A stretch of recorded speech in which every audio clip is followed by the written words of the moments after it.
Bom dia a todos. Nós vamos estudar hoje o módulo 6. O módulo 6 que é o pensamento moderno.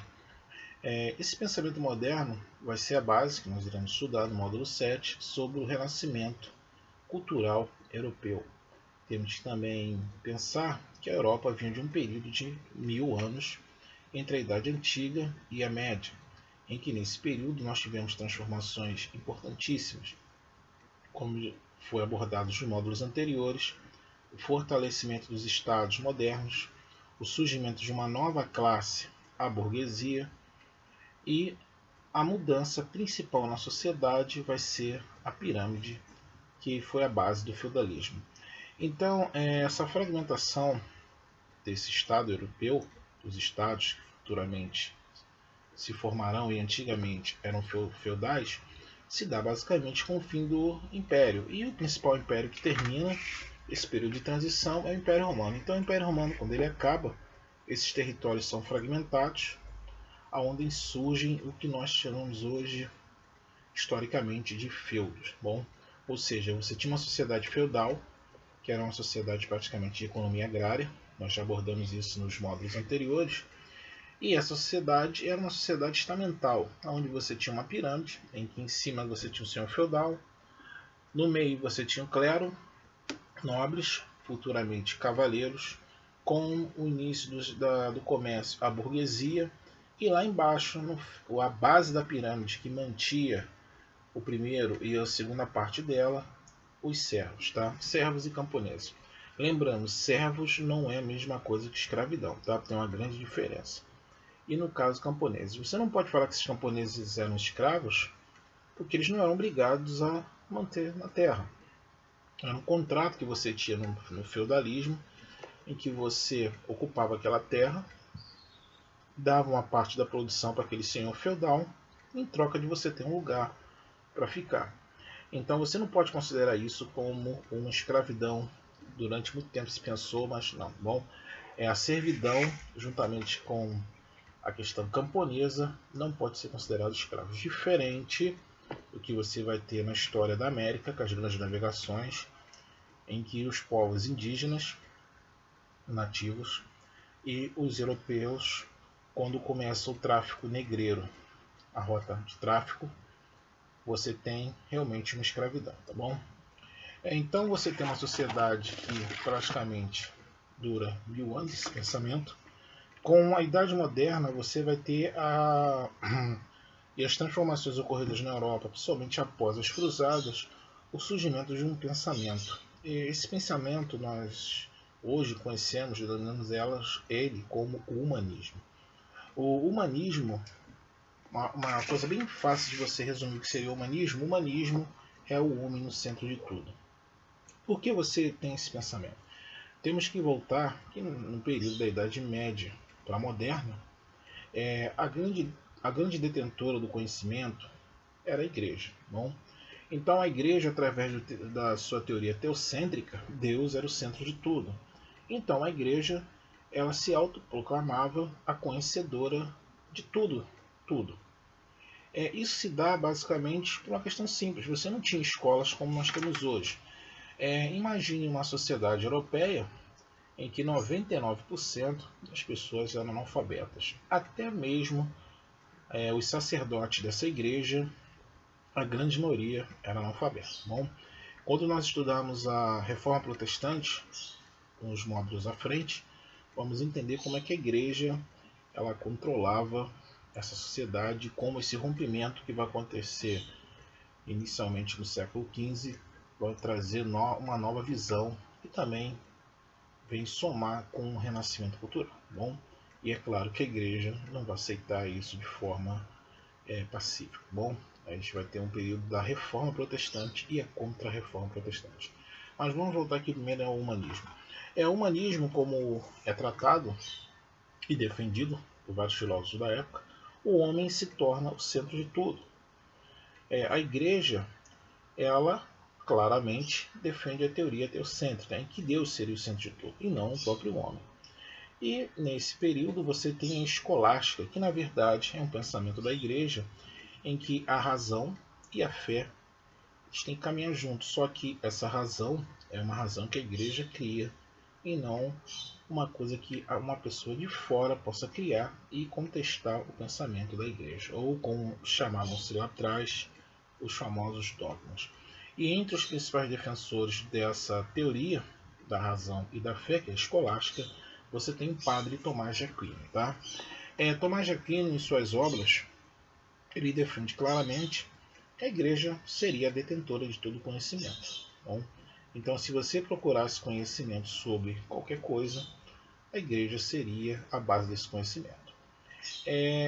Esse pensamento europeu, ele contradiz com o pensamento que você tem na Ásia, por exemplo, a região da Palestina, onde teve as cruzadas.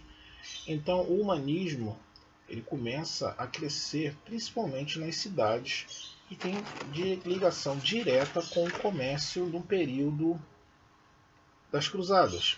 Então, esse contato dessas rotas de comércio, com esses mercadores vindo da Ásia, da região da Palestina, trouxe, principalmente a cidade de Gênova e Veneza, o conhecimento de novas culturas. E essas culturas, basicamente, completamente diferentes da cultura europeia desse período, que era uma cultura ligada, enraizada na questão da escolástica, na questão dos dogmas da igreja, lembrando que não tinha escolas como nós conhecemos hoje.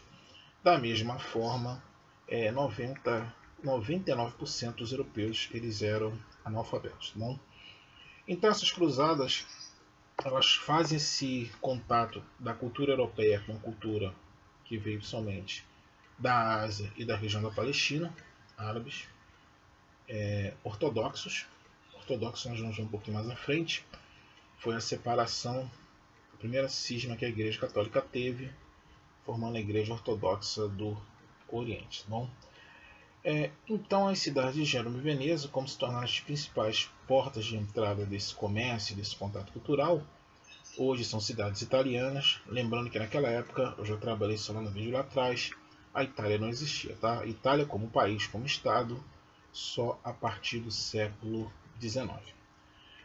Então você vai ter esse contato, inicialmente com mercadores, filósofos, e começa a se questionar o que realmente era essa posição da igreja, de se achar ser detentora de todo o conhecimento e não aceitar o questionamento, em que a razão que eles achavam deveria andar diretamente com a fé. Bom, só para ver se vocês terem uma ideia de como esse pensamento eclesiástico da época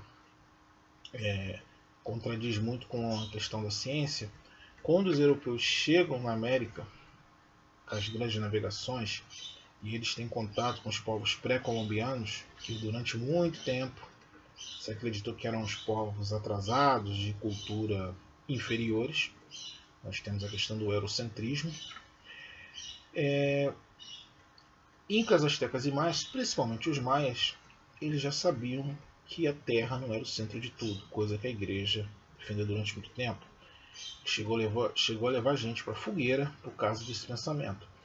Os maias já sabiam que o astro maior de um sistema composto de corpos celestes era o Sol, e que todos esses astros menores girariam em torno do Sol. E esse processo todo nós conhecemos hoje como período de rotação, que no caso cada planeta tem seus contados de dias, meses e anos. Né? Enquanto a igreja pensava que a Terra era o centro de tudo, em que ela era toda detentora de todo o conhecimento, e você não poderia questioná-la, isso daí, de certa forma, hoje em dia, para alguns pesquisadores, acredita-se que a ciência ela esteja pelo menos atrasada quase 200 anos. Mas vamos voltar aqui para a questão do humanismo. Então você vai ter esse contato com essa cultura fora da Europa. Começa a iniciar uma questão de questionamento. Esse questionamento basicamente se dá também pela burguesia. Né? Vamos lembrar que a burguesia ela participou diretamente da unificação dos estados modernos. Essa burguesia apoiava a nobreza, que era comandada por um rei, e esse rei, de certa forma, apoiava a burguesia liberando as práticas de comércio. Então a burguesia ganhava com lucro, a monarquia ganhava com os impostos cobrados. Só que a igreja, na época católica, ela condenava piamente a questão do lucro. Esse lucro, segundo ela, não deveria ser cometido pelo, no caso, comerciante. Então você imagina, você era um burguês, um comerciante, religioso diretamente ligado à igreja, e como a igreja era detentora e passava-se essa visão de ser detentora de todo o conhecimento e você não poderia questioná-la, isso era uma contradição que você tinha na época. Então, quando você tem esse contato com essa cultura somente pela base do comércio, a igreja passou a ser questionada. Bom, esse questionamento da igreja é o que vai gerar, o que nós acabei de falar lá atrás, a reforma protestante, e é o que vai gerar também, que nós veremos no próximo unidade, esse renascimento cultural. Para vocês terem ideia, esse período ele é chamado de Idade das Trevas ou da Idade da Ignorância, bom, por esse pensamento. Se formos levar hoje a nossa realidade, você tem, claro que você tem a grande maioria que são alfabetizados, você tem escolas, mas até o início do século XX, a igreja durante muito tempo ela ainda era responsável pelas escolas, por exemplo, aqui no Brasil. Bom, é claro que com a mudança de leis isso se separou. Hoje você tem escolas que são diretamente ligadas à igreja e você tem escolas que são completamente separadas da igreja. Bom, então esse humanismo ele traz também a questão do antropocentrismo, que no caso é o que? Você vai ter o homem como centro de tudo. Bom, diferente do teocentrismo, que no caso seria Deus. Essa mudança de pensamento da Europa, principalmente nesse período, vai ser fundamental para o que virá à frente, que são as grandes mudanças. Você vai ter a racionalidade, que na verdade a ver é com a razão, é quando o homem começa a questionar através da razão tudo a ele que é passar. Bom, se você me chega e fala uma coisa, eu raciocino e logo posso questionar ou concordar. Da mesma forma que esse meu questionamento ele pode alterar o pensamento daquela pessoa que falou ou não. Bom, coisa que lá atrás a igreja não permitia. Da mesma forma que a burguesia começa a questionar esse pensamento da igreja de não ter lucro, você vai ter a questão da racionalidade, você também vai ter o surgimento do que nós chamamos hoje de empirismo. Esse empirismo ele tem muito a ver com você aprender alguma coisa sobre determinado assunto de forma autodidática, ou seja, você não precisaria de que alguém lhe ensinasse. Você aprenderia atividades, na época como corporações de ofício, de forma de prática. Ou alguém lhe ensinava também, né? Então, esse racionalismo, essa questão da razão, essa questão do empirismo, do seu autoconhecimento, isso vai ser a base do que nós chamamos hoje da ciência, tá? Ciência é coisa que naquela época a igreja, se tivesse fora dos seus dogmas, não aceitava, tá? Aí voltamos novamente àquela história lá dos povos pré-colombianos. Imagina você no século 13, 14, chegar perante a igreja, que tinha uma visão teocêntrica, em que Deus era o centro de tudo, e você falar que a Terra não era o centro de nada, a Terra era apenas um corpo celeste, somado a incontáveis corpos celestes, em que que viveríamos num sistema composto de planetas e que o Sol, na verdade, era uma estrela. É claro que, dependendo da onde você colocasse essa ideia, você era condenado por heresia. Mais um pouco à frente, você poderia ser levado até a fogueira no tribunal da Santa Inquisição. Bom, é o que nós vamos ver um pouquinho à frente também. Então, esse pensamento humanista, na verdade, ele vem mudar a forma do homem pensar. O homem se torna o centro de tudo. Da mesma forma que, através da razão, eu passo a questionar tudo aquilo à minha volta e eu vou ter a liberdade de propor uma mudança, ou não. Bom, então, esse raciocínio, juntamente com esse humanismo e esse empirismo, vão ser a base do renascimento cultural, que nós vamos ver no módulo 7, e diretamente ligado ao conhecimento que você vai ter no contato dessas culturas que vieram juntamente com as cruzadas e o ressurgimento dessas rotas comerciais. Se você for pegar o Brasil de hoje, nossa cultura, a base da nossa cultura, ela é europeia, africana e nativa da América. Conforme outros povos de outras formações culturais chegam no Brasil, automaticamente é incorporada a nossa cultura, valores, hábitos e costumes. Da mesma forma, quando nós vamos para um determinado lugar que é completamente diferente da questão cultural, nós também levamos nossos hábitos e costumes que são absorvidos por parte dessas pessoas ou não. Bom, então essa troca de cultura cultural foi o pontapé do humanismo, em que o homem se valoriza como pessoa, passa a questionar através da razão os dogmas da igreja e a racionalidade daquela igreja que lá atrás se achava dona de tudo passa a ser questionada. Bom, uma coisa interessante de se pensar hoje em dia é que a ciência futuramente, como já trabalhei isso com você, trabalhei isso no 6º ano, a ciência vai ser a base do que lá na frente vai se tornar a principal fonte do historiador. Bom, isso tudo que eu estou passando para vocês, isso se dá através de análise de documentos da época. Ou seja, a ciência, ela de certa forma, ela se torna a luz, como se falava, tanto que você vai ter o século das luzes mais à frente da humanidade. Mas como é que esse humanismo ele começa a se espalhar por toda a Europa? No início da Idade Média, transição, na verdade, para a moderna, você vai ter a invenção da imprensa, de Gutenberg, que nós vamos ver também um pouco lá na frente, né? Gutenberg, quando ele inventa a imprensa, ele na verdade ele cria isso aqui, ó, uma forma de você montar livros. Livro, que é hoje. Ele cria a imprensa. Mas antes de ele criar a imprensa, como é que eram feitos esses livros? A igreja, ela tinha uma parte dela que eram os monges copistas. As pessoas pegavam os livros esses que a igreja, claro, permitia que você lesse, né? Não era qualquer livro que você podia ler. Até hoje a igreja ela tem alguns livros que são banidos da leitura, tá? Se vocês forem pesquisar na internet, tem vários livros ainda hoje que a igreja ela bane, que ela não recomenda para aqueles que são cristãos, no caso católicos. Então, como é que a igreja fazia? Ela pegava esse monge copista, esse monge copiava o livro, fazia uma cópia do livro, e esse livro era distribuído ou vendido. Quando Gutenberg ele inventa a imprensa,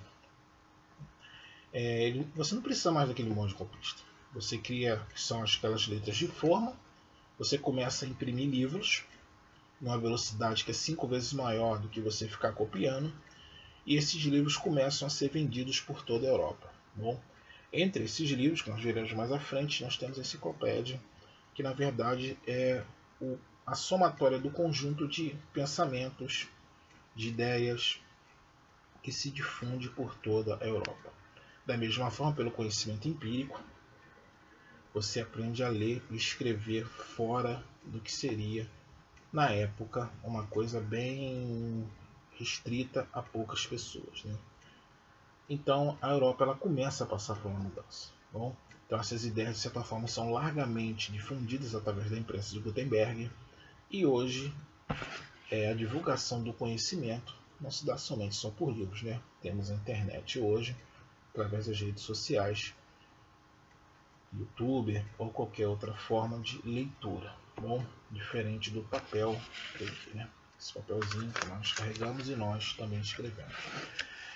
Temos também que lembrar que essas transformações, de certa forma, ainda ocorrem ou ainda sentimos esses reflexos dessa transformação do humanismo, já que a partir do momento da transição da idade antiga para antiga, da média e depois para a moderna, nós começamos a perceber que o homem ele sim pode racionalizar, ele sim pode questionar e de certa forma contribuir para o desenvolvimento de uma sociedade. Bom, que rumos isso levou a partir da Idade Moderna em diante, isso vai depender de cada estado. Bom, cada estado, de certa forma, abraça esse humanismo, o conceito humanista, na verdade, de formas bem completamente diferentes. Bom, enquanto a questão do feudalismo, basicamente enfraquecido, ele, quando chega